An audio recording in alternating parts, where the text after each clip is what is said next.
আমরা এখন অপেক্ষা করতেছি গ্রিন লাইন আমাদের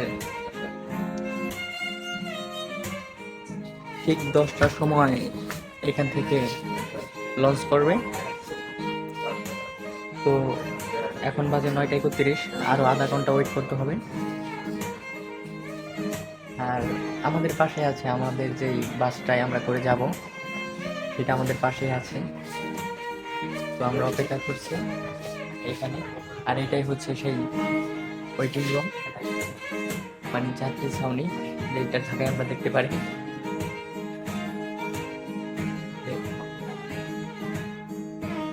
ভিআইপি ভিআইপি ভাব আছে, আবার এসিও আছে উপরে।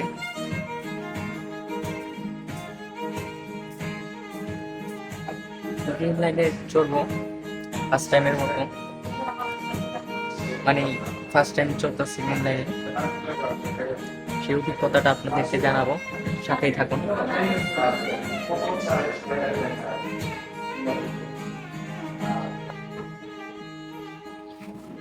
আমার ব্লগে আপনাকেও সামিল করলাম।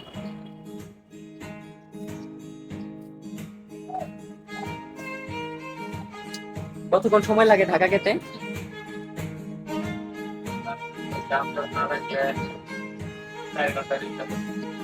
কয় ঘন্টা? 4 থেকে 5 ঘন্টা। আর জ্যাম থাকলে? ওটা জ্যামের উপরে নির্ভর করে। এটা হচ্ছে সিট কোয়ালিটি, দেখতেই পাচ্ছেন বিমানের মতোই।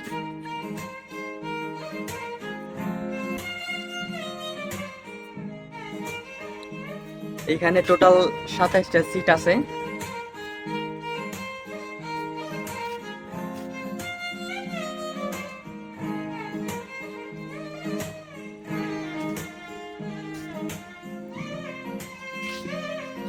এই যে হচ্ছে এসি, এটা হাওয়া আসতেছে।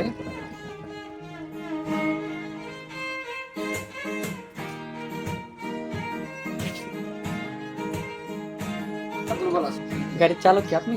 জি। এখান থেকে ছাড়বে কয়টা?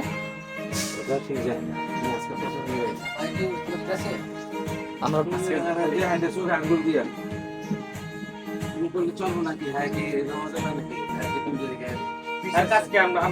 বাসে উঠে পড়েছি, আর বাস একটু পরেই রওনা দেবে ঢাকার উদ্দেশ্যে। কিছু বলবেন?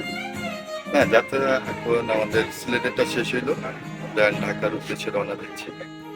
আল্লাহর রহমতে, আল্লাহ চাইলে আমরা সুন্দর মতো সুস্থ মতো ঢাকা পৌঁছাবো। এখানে যে মাজারগুলো ঘোরার কথা ছিল প্রায় সবগুলোই ঘুরাইছি, শুধু একটা মাজার বাদে গরম দেওয়ান মাজারটা আমরা যেতে পারিনি যে কোনো কারণে। ইনশাল্লাহ আবার দেখা হবে। এসি কিন্তু চালু হয়ে গেছে, খুব শীতল একটা আবহাওয়া। আর আজকের আবহাওয়াটাই একটু শীতল, রোদ কম।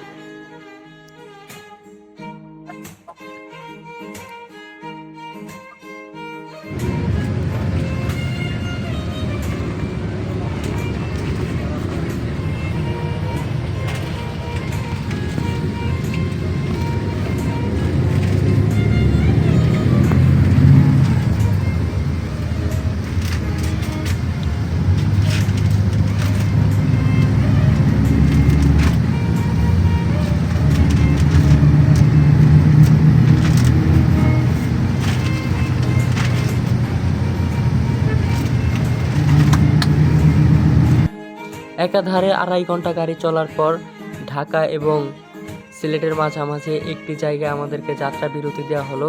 আর যাত্রা বিরতির সময় নির্ধারণ করা হলো 20 মিনিট। 20 মিনিটের মধ্যেই যে যার জরুরত পূরণ করে এবং হালকা পাতলা খাবার নাস্তা খেয়ে আবার আমরা উঠে পড়লাম বাসে, আবার রওনা হব ঢাকার উদ্দেশ্যে।